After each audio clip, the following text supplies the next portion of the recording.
So then what was your next move? Where did you want to go after a couple of the runs of these? I got a theater.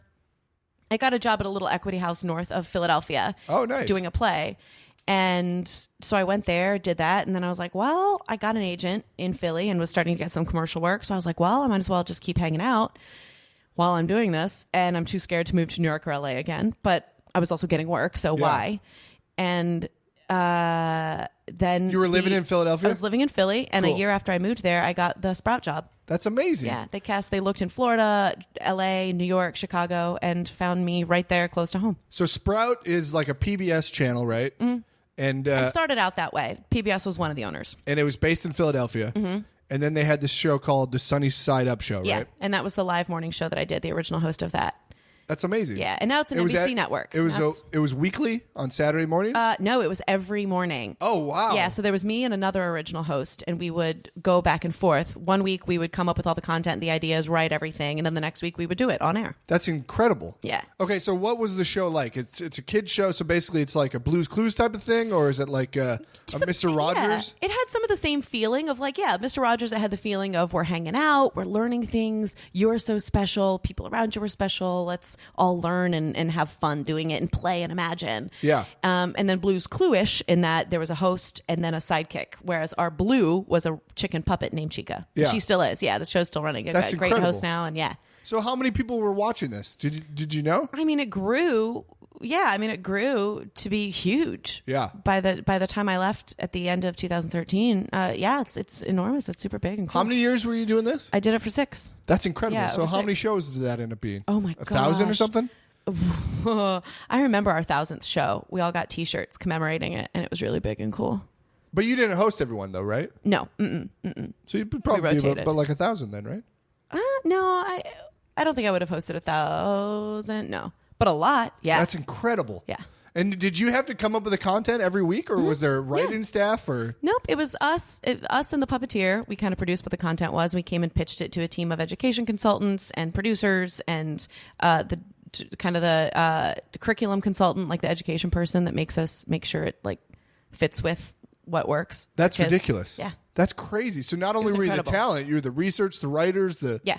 Were you doing any sort of remotes, or was it all just always in the studio? No, we did special appearances where we would go and have kids be able to come meet us and wait in line, like we'd go to malls. We did a mall tour. That's crazy. Did you meet a lot of crazy, cool fans? Oh, yeah. Awesome people. And parents and kids are so, like, thankful to meet you. And I just loved being able to meet a kid. And especially if a kid was shy.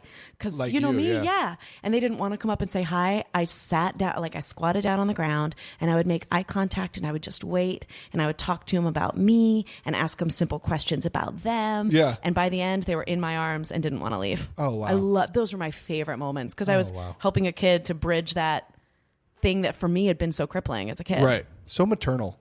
I'm so maternal. That's who I am. Kelly Vrooman. Everyone's mother. Favorite memory of the Sunny Side Up show? Do you have like a moment that sticks out? Oh my goodness, so many. First one that came to your head. First one that came to my head was meeting a kid who came in who definitely had quite a few special needs, and the parents came up. They actually came into our studio. They got a tour somehow. They won a prize, and they actually came into the studio. And the parents just right off the bat were like, "I'm so sorry. He's having a fit right now. I'm sorry. We were so sad this happened at this time." And I was able to sit, and again, it was one of those situations where just like the kid transitioned, and he and I connected, and by the end of it, like we were friends, and the parents were just like.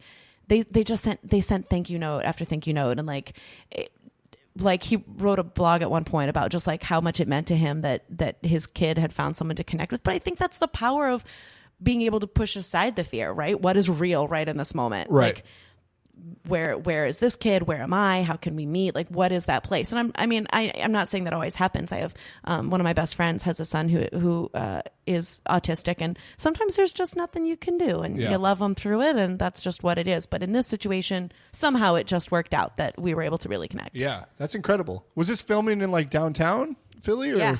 Yep. In a skyscraper. Oh wow. Yeah. That's a cool studio setup, right? Yeah. Must felt like a big shot. Yeah, but guess what? The gym in the building is closed because they moved out. They are now up in New York. All of Comcast, this whole show, most of the people have moved up to New York. And the gym somehow is still mysteriously deducting my freaking gym membership every month and has been for a year. And I don't know how to get it to stop. That's funny. I even called Wells Fargo and I was like, can you stop sending the money for this? They're like, they're withdrawing it. I don't know. It's happened. I've made 4 phone calls. There's a ghost running this gym. Speaking of financials, did it pay well? Was that? Oh my gosh! Were you making it rain? I'm so uncomfortable talking about money. Some back ends in there? Nope. Getting bags of money? No, Truckloads of money? I didn't make any residuals on that. No. No residuals, really? Nope. Do they not rerun any of them because there's so many of them?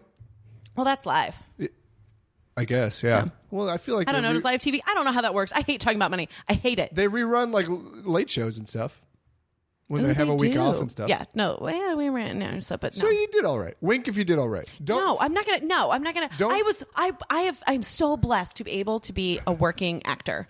Like I get to live. I paid my bills. I got to do my thing, but I'm also responsible. I have an Ohio dad.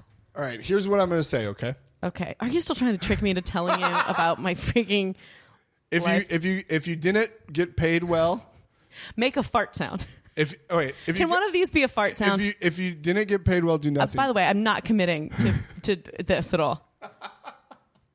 If you didn't get paid well, do a back tuck. If you got paid well, don't do anything. Do a front tuck. I can't do a back tuck. I shattered my knuckle. Diana's hurting. So this was a hosting gig. Did you have fun hosting? Was that sort of something you found a rhythm for? Had you done that before? Were you? No, I'd never done it before, but I'm good at hosting? it. Yeah? Yeah, I think I am. I'm good at it. I'm really good at it. I know a lot of actors, though, that have landed in a hosting gig and not appreciated it and not like to do that sort of thing. Oh, I think it's a blast. See, me too. As a host of this, I think it's great to have conversations and talk to people. It's a special skill. Yeah.